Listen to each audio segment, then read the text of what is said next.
Bonjour Maître Chantal Médafé, merci d'être une fois de plus sur notre plateau. Le sujet sur la succession a vraiment provoqué beaucoup de réactions. On se rappelle encore au cours de l'année 2019, lors de votre premier passage au tout début de la saison. C'est donc avec beaucoup de plaisir que nous le ramenons pour terminer, parce qu'il y a énormément de cas. Aujourd'hui, nous avons pris 6 cas qui nous émanent donc des internautes, de notre groupe d'internautes de Matin Bonheur, qui posent 6 questions. Alors, à vos calepins prêts, mesdames et messieurs, la première question. J'ai appris que ce sont les notaires qui rédigent des testaments. Je crains de n'avoir pas les moyens pour solliciter le service d'un notaire. Pouvez-vous me renseigner, maître? Oui, avant toute chose, bonne année à tous. Merci. Et j'estime que justement, le début de l'année est le moment des bonnes résolutions. Et si je me rappelle bien, la dernière fois, nous avons terminé l'émission avec le conseil que j'avais donné de rédiger un testament. Oui. Donc, nous reprenons là où nous sommes arrêtés la dernière fois pour dire que, oui, on n'a pas besoin forcément d'aller chez un notaire pour rédiger un testament. Il y a 3 sortes de testaments qui sont prévus, qui sont d'usage courant en Côte d'Ivoire. Il y a le testament holographe que vous-même, vous pouvez rédiger. Vous pouvez rédiger.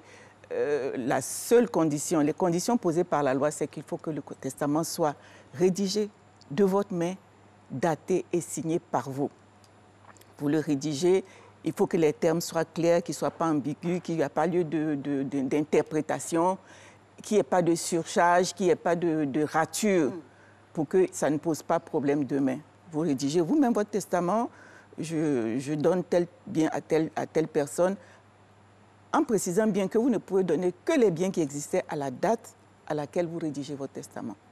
Vous le déposez là où vous le déposez, et puis c'est un testament qui est parfaitement valable. L'inconvénient du testament holographe, c'est que vous n'êtes pas à l'abri d'un vol, d'une destruction. Imaginez que quelqu'un sache que vous avez déposé votre testament. On n'ouvre pas tous les jours le testament pour le regarder. On a fait un testament, on l'a déposé dans son tiroir. Imaginez qu'à votre décès, quelqu'un trouve le testament et que les conditions ne lui conviennent pas. Il peut le déchirer. Donc, il n'y a plus de testament. Il peut le modifier, il peut rédiger un autre testament. Et ensuite, il faudra aller en expertise graphologique pour savoir si c'est lui ou vous ou non qui avez rédigé le testament. Le deuxième inconvénient du testament holographe, c'est que il faut que vous sachiez lire et écrire pour pouvoir rédiger, puisque vous le rédigez tout seul. Le troisième inconvénient du testament holographe, c'est que vous ne connaissez pas la loi. Vous ne savez pas. Pour faire un testament holographe, il faut que vous sachiez qui sont vos héritiers, qu'est-ce que vous avez le droit de léguer si vous ne le savez pas et que vous léguez par exemple à un cousin, vous favorisez un cousin plutôt que votre enfant, le testament n'est pas valable. Donc c'est pour toutes ces raisons que on conseille aux clients de voir un notaire, dont c'est le travail. Et dans le cadre du notaire, justement, le notaire, on peut faire 2 sortes de testaments chez le notaire. On peut faire ce qu'on appelle un testament mystique. Vous le rédigez vous-même, vous le cachetez, vous le signez, vous le cachetez, et vous allez chez le notaire en lui disant « cette enveloppe contient mon testament ». Le notaire n'en connaît pas le contenu. Il marque sur l'enveloppe ce que vous lui dites, que vous l'avez lu, que c'est vous qui l'avez écrit, ou bien si vous avez fait écrire par quelqu'un d'autre, vous dites pourquoi est-ce que vous avez fait écrire par quelqu'un d'autre. Il date, il signe, vous signez, et le testament est conservé en l'état. Il fait un procès verbal qu'il garde, et au décès, le testament est ouvert et tout le monde en prend connaissance. Le troisième type de testament, c'est celui que vous faites rédiger effectivement par le notaire directement. Vous venez le voir, maître, je veux qu'on rédige un testament. Vous lui dites, vous dictez, il écrit soit à la main, soit mécaniquement.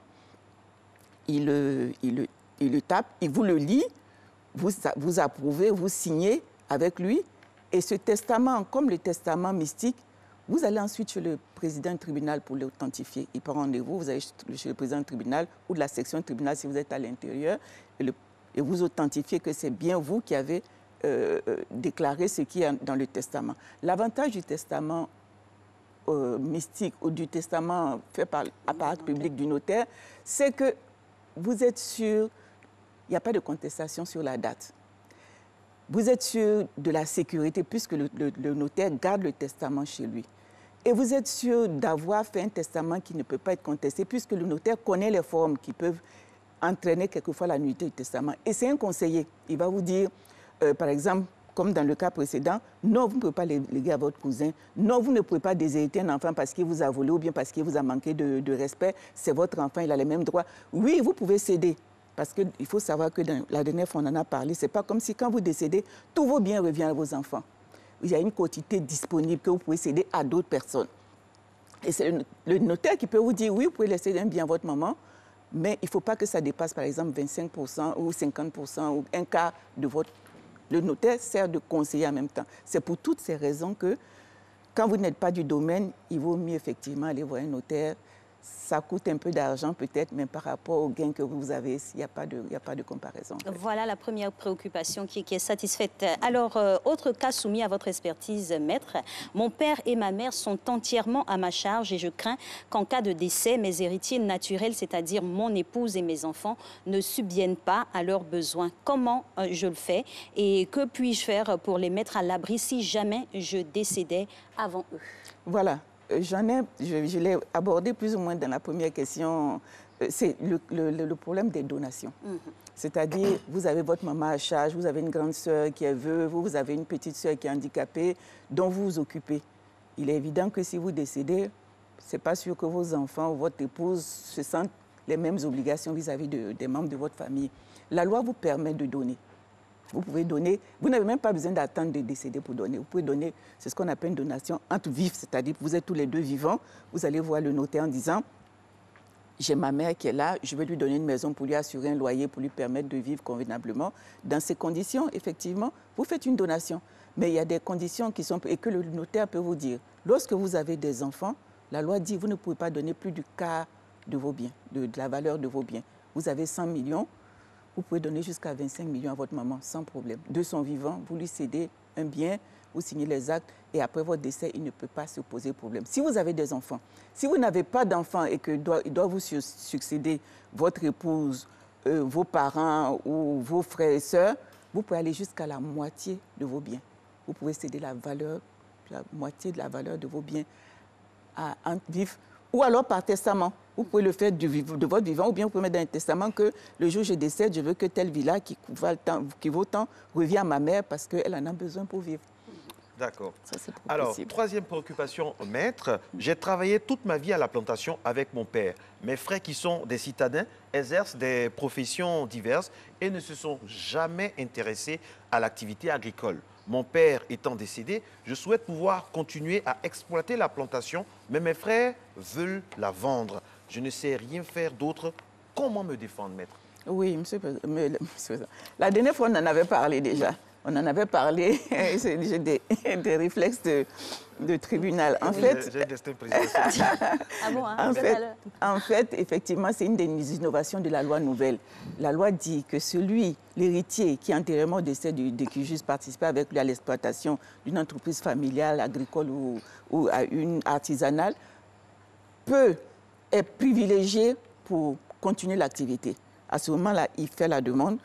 Et après, on lui attribue le bien par partage après estimation.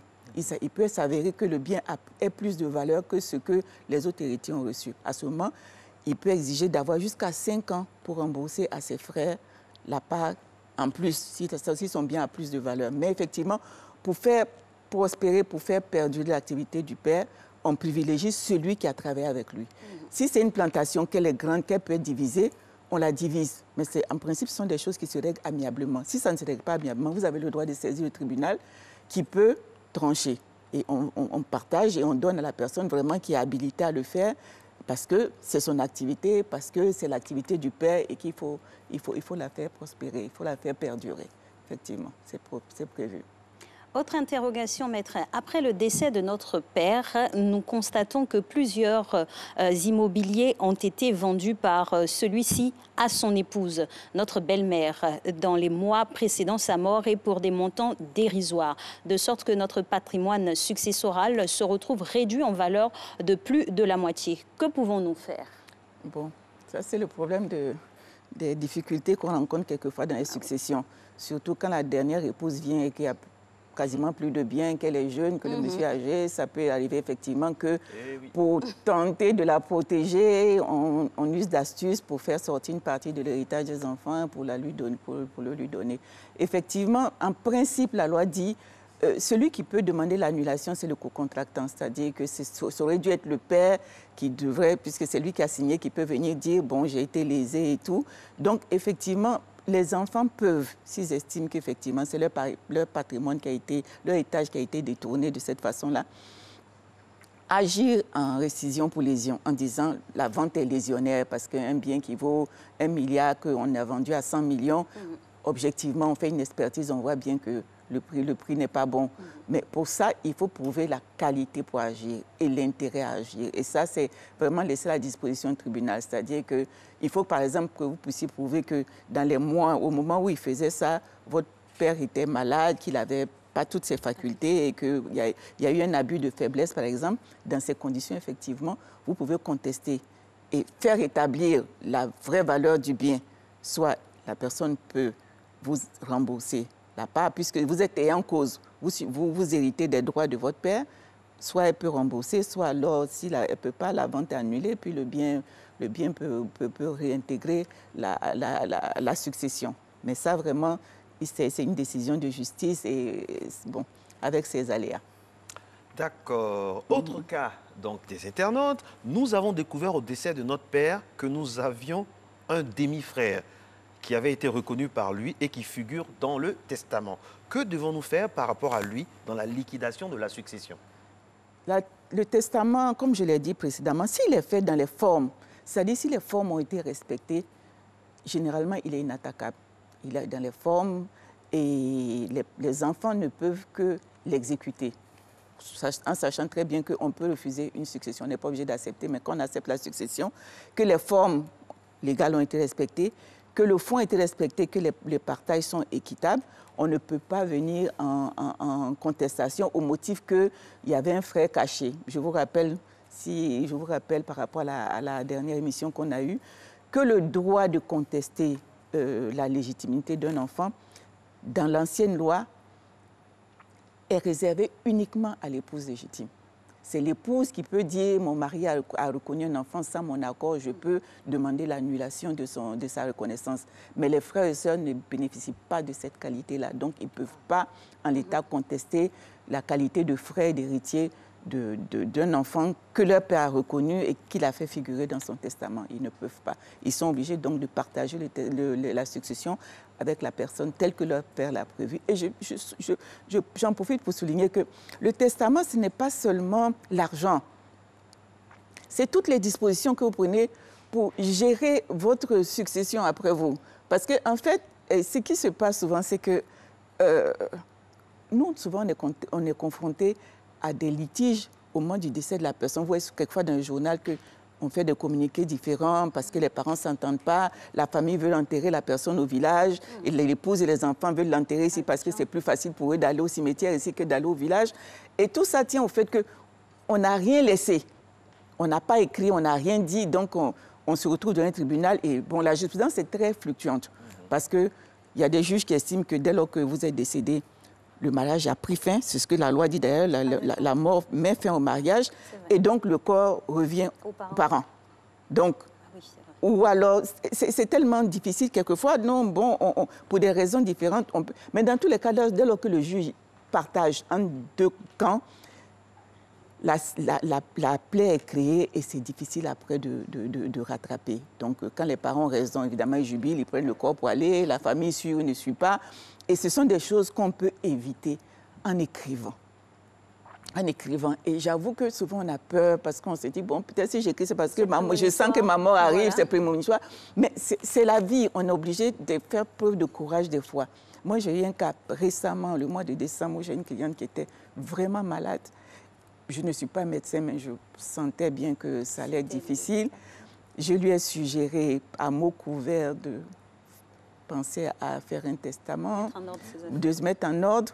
Oui, je vais le faire. Mais décemment, vous ne pouvez pas dépasser une certaine limite dans l'insistance. Voilà. Non, voilà, la pudeur fait que, bon, je suis pas Dieu. Bon, je ne peux pas, mais par mesure de précaution, écoutez, on peut faire venir comme dans votre... On peut même faire venir le juge à la maison. on peut faire venir le juge à la maison pour rédiger. Bon, oui, oui, je vais le faire. Mais elle n'a pas fait, malheureusement, elle est décédée sans que les choses n'aient été mises en ordre.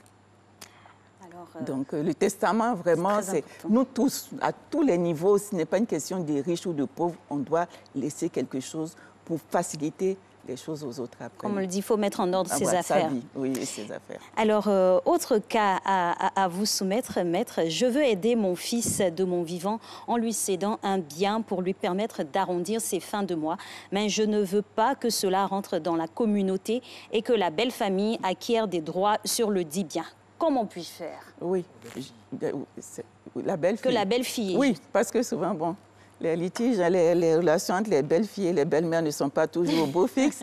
Et donc, effectivement, bon, la belle-fille est mariée avec son fils sous le régime de la communauté. Oui. Et elle veut que son fils ait un de ses biens, mais elle ne veut pas que l'épouse de son fils en profite. Oui. C'est prévu par la loi. C'est ce qu'on a dit dans les donations. Elle peut faire une donation, mais pour faire la donation, il faut aller chez le notaire pour dire, voilà, j'ai tel bien, je veux permettre à mon fils d'arrondir ses fins de mois, je veux lui donner la possibilité d'acquérir, parce que si vous avez un bien à votre nom, vous pouvez l'hypothéquer, avoir un crédit, je veux donner à mon fils. Dans ce moment-là, le notaire fait l'acte au nom de son fils, et étant entendu, sachant très bien qu'il est dit dans la loi que les biens que l'époux acquiert par succession, par donation, ne rentrent pas dans la communauté. Ça ne rentre pas dans la communauté, ça reste son bien propre et il en profite tout seul. Elle peut lui donner le bien en intégralité, lui céder le bien. Elle peut lui donner le bien par usufruit, avec une réserve d'usufruit en disant « Ok, je mets le bien à ton nom, mais tant que je vis, c'est moi qui en profite, c'est moi qui jouis du bien. Et puis le jour où je décède, il t'appartient entièrement. » Dans l'un cas ou dans l'autre cas, elle peut donner le bien à son fils sans que sa belle-fille en profite, étant entendu que le fils peut très bien vendre le bien et puis mettre l'argent dans la communauté. Là, il est libre de le faire, mais la propriété, effectivement, elle peut la protéger de cette façon-là, en le donnant à son fils légalement et sans qu'elle n'ait à craindre que sa belle-fille en profite. Alors, maître, nous avons épuisé les 6 cas que nous devions vous soumettre. Merci en tout cas pour votre concision. Alors, pour terminer, quels sont les conseils d'usage à travers ces différents cas à l'appui, à travers notre sociologie aussi, notre psychologie africaine, ivoirienne, avec beaucoup de, oui, le corps qui souffre, les femmes aussi, les veuves aussi qui souffrent. Sont spoliées. Il y a des ethnies où c'est vraiment... Qu'est-ce qu'il faut faire? Les conseils d'usage de maître Midafé en ce début d'année. Ça tombe bien que ce thème-là vienne en début d'année pour prendre les bonnes résolutions. Bon, moi, ce que je dis, je peux dire aux gens, c'est ce que il faut préparer son après. Je vous l'ai dit la dernière fois, j'insiste là-dessus. Et la meilleure façon, c'est de laisser un écrit. Et la meilleure garantie que vous pouvez avoir que vos volontés soient respectées, c'est de nommer un exécuteur testamentaire. Vous avez un bon ami, vous avez quelqu'un de sûr, de solide sur lequel vous pouvez compter. Vous le désignez comme exécuteur testamentaire. Il n'est pas votre parent forcément, c'est un tiers qui est juste, surtout quand il y a des enfants, malades, quand il y a des enfants handicapés, il faut quelqu'un pour protéger leurs droits. Donc, vous nommez un exécuteur testamentaire qui va rendre compte aux enfants de sa gestion, mais qui va être le rempart contre les appétits des uns des autres et qui va pouvoir dire non, voici ce qu'il a dit, moi je suis un tiers, je n'ai pas intérêt, mais voici ce qu'il a dit et c'est ce qu'on va faire. L'exécuteur testamentaire, vraiment, c'est le rempart pour la veuve, pour les enfants, et pour tout le monde, parce que c'est un tiers qui n'a aucun intérêt et qui est là seulement pour régler la succession de son frère, de son ami. Voilà, je pense que c'est la meilleure solution, parce que les parents, un oncle vient, il va être pris à partie, il y a toujours une partie avec qui il est d'accord, une tierce personne est la meilleure garantie, même vis-à-vis du notaire, que les choses seront faites dans les formes, parce que vous ne pouvez pas à chaque fois préjuger de l'honnêteté des uns et des autres. Donc, un exécuteur testamentaire, pour moi, c'est le plus qui permet effectivement de gérer vraiment paisiblement une succession. Ça, c'est mon avis personnel. Alors, maître, au-delà de l'exécuteur testamentaire, dans un cas précis où les parents, malheureusement, sont décédés par un moyen peut-être accidentel et on laisse des enfants mineurs. À ce niveau-là, les enfants sont laissés à la tutelle de qui? L'exécuteur testamentaire ou à un parent tierce qui va intervenir encore dans la succession? L'exécuteur testamentaire, lui, il est là pour exécuter le testament. Mais si les enfants meurent, les parents meurent en laissant un enfant mineur, vous êtes obligé d'aller voir le juge de tutelle qui va désigner un tuteur. Et comme on l'avait dit la dernière fois, il y a un conseil de famille qui se réunit des parents du côté de la mère, du côté du père et le juge, ils s'asseyent et puis ensemble, on regarde dans la famille qui, moralement et financièrement, a moins d'appétence pour pouvoir détourner les biens et on désigne quelqu'un qui peut vraiment conduire les enfants jusqu'à la majorité et surtout préserver leurs biens, administrer leurs biens jusqu'à ce qu'ils soient majeurs et qu'ils puissent rentrer en pleine jouissance de leurs biens.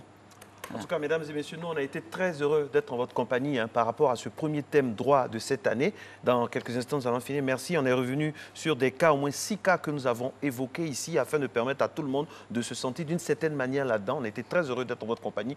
On se retrouve demain, toujours avec le même plaisir, cette fois pour parler famille.